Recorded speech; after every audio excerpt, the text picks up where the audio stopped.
Hello friends, என்னோட channel visit பண்ணுறவங்க எல்லாருக்கும் என்னோட வணக்கம். இன்றைக்கி நம்ம மின்ஸ்ட் லேம் பிரியாணி எப்படி பண்ணுறதுன்னு பார்க்க போகிறோம். நீங்கள் லேமுக்கு பதிலாக நீங்கள் மட்டன் கூட யூஸ் பண்ணலாம். நான் லேம் வாங்கும் போதே அது வந்துட்டு கடையில் சொல்லி நல்ல சின்ன பீசஸாக கட் பண்ணி வாங்கிட்டு வந்தேன். நம்ம மின்ஸ்ட் மீட்டுக்கும் கிரவுண்ட் மீட்டுக்கும் ரொம்ப டிஃப்ரென்சஸ் இருக்குது. நம்ம யூஸ் பண்ண போகிறது இன்றைக்கி வந்துட்டு மின்ஸ்ட் மீட், கிரவுண்ட் லேம் இல்லை. நம்ம இப்போ இதை செய்முறையை பார்க்கலாம்.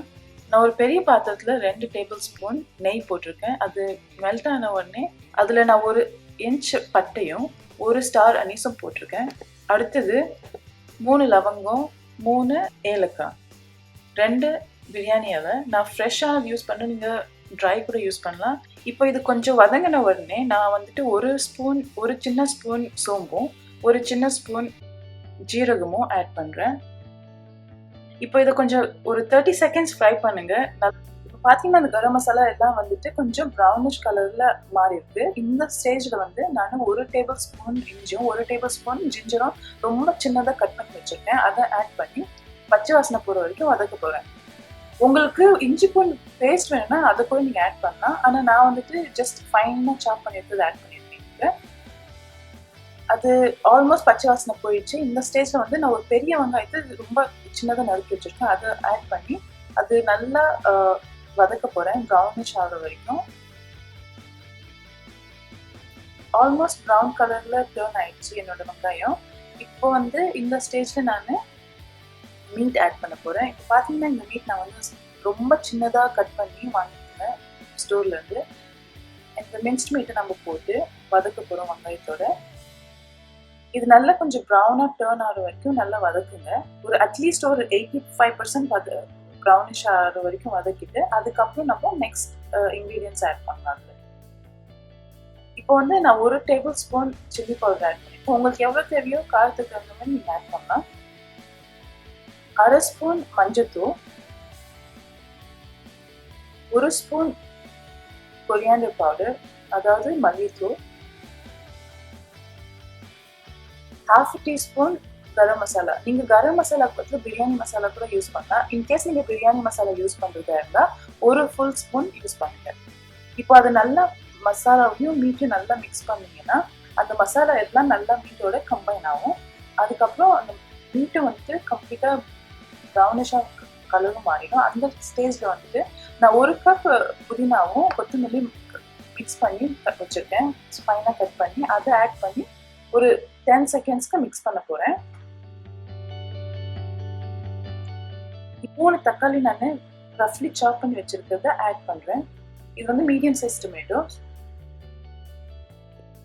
இப்போ டொமேட்டோஸ் ஆட் பண்ணியாச்சு. நம்ம இதை வந்து ஒரு குயிக்காக மிக்ஸ் பண்ணிட்டு தேவையான அளவு உப்பு போட போகிறோம். இதில் நான் வந்து 1 டேபிள் ஸ்பூன் உப்பு போடுறேன். உங்களுக்கு எவ்வளோ தேவையோ அவ்வளோ போட்டுட்டு அதை மிக்ஸ் பண்ணுங்க. இப்போ நம்ம உப்பு போட்டாச்சு. இப்போ போய் நம்ம அதை ஃபுல்லாக மிக்ஸ் பண்ணிடலாம். இப்போ குயிக்காக அதை வதக்கி முடிச்சுட்டு நீங்கள் மூடி போட்டு கவர் பண்ணிடுங்க. மீட்டும் தக்காளி நல்லா குக் ஆகிற வரைக்கும். பார்த்தீங்கன்னா நல்லா கொதி வந்துடுச்சு. இப்போ தக்காளி நல்லா சாஃப்ட் ஆயிடுச்சு. இதை கொஞ்சம் மிக்ஸ் பண்ணி தக்காளி கொஞ்சம் நம்ம முஷியாக ஆகிற வரைக்கும் கொஞ்சம் மிக்ஸ் பண்ணலாம். பார்த்தீங்கன்னா தக்காளியெல்லாம் ஆல்மோஸ்ட் அங்கே வந்து முஷியாக நல்லா குழஞ்சிருச்சு. இந்த ஸ்டேஜில் வந்துட்டு நான் 2 பச்சை மிளகாய் நல்லா ஃபைனாக சாப் பண்ணி ஆட் பண்ணியிருக்கேன். 8 to 10 மிளகு ஃபுல் மிளகு ஆட் பண்ணியிருக்கேன்.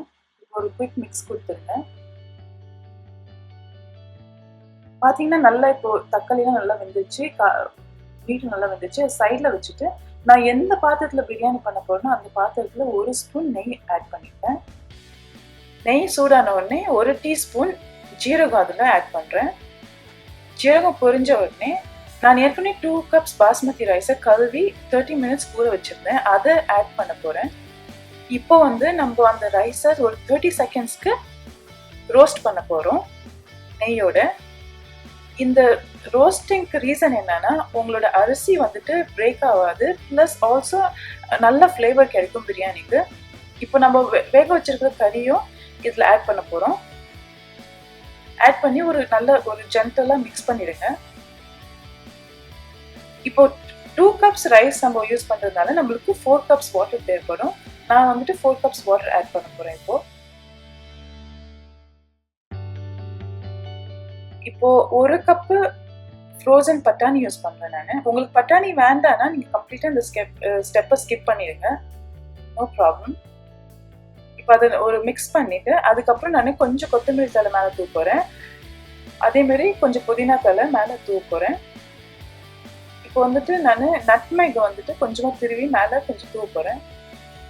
நான் குங்குமப்பூவை சுடு தண்ணியில் கொஞ்ச நேரம் ஊற வச்சுருந்தேன். அதை ஒரு டீஸ்பூன் மேலே தூவி விட்டுட்டு நான் மூடி வச்சு நம்ம பிரியாணி குக் ஆகிற வரைக்கும் கவர் பண்ணி வைக்க போகிறோம். இப்போ பார்த்தீங்கன்னா பிரியாணி நல்லா குக் ஆகிடுச்சு, ரைஸ் நல்லா உதிரியாக இருக்குது, எல்லா தண்ணியும் எவாப்ரேட் ஆகிடுச்சு. இந்த ஸ்டேஜில் நீங்கள் உங்களுக்கு தேவைன்னா இன்னும் கொஞ்சமாக குங்குமப்பூவும் கொத்தமல்லி புதினாவும் தூவி விட்டுட்டு கார்னிஷ் பண்ணலாம். நீங்கள் வந்துட்டு இதை தயிர் பச்சடியோட சர்வ் பண்ணலாம், இல்லைன்னா அப்படியே கூட நீங்கள் சர்வ் பண்ணலாம். ஆக்சுவலாக இது ரொம்ப ஃப்ளேவர்ஃபுல் டேஸ்டியான பிரியாணி. உங்களுக்கு இதுக்கு சைட் டிஷ் கூட தேவைப்படாது. உங்களுக்கு என்னோட ரெசிபிஸ் பிடிச்சிருந்ததுன்னா கண்டிப்பாக கீழே சப்ஸ்கிரைப் பட்டனை கிளிக் பண்ணுங்கள், உங்கள் ஃப்ரெண்ட்ஸ் கூட ஷேர் பண்ணுங்கள், லைக் பட்டனை ப்ரெஸ் பண்ணுங்கள். ப்ளஸ் உங்கள்கிட்ட ஏதாவது சஜஷனோ இல்லை கொஸ்டின் இருந்தால் கீழே கமெண்ட்டில் எனக்கு அந்த சஜஷனை அனுப்பி விடுங்க. தேங்க்ஸ் ஃபார் வாட்சிங். நான் உங்களை சீக்கிரமாக அடுத்த வீடியோவில் சந்திக்கிறேன். எல்லாருக்கும் என்னோட நன்றி.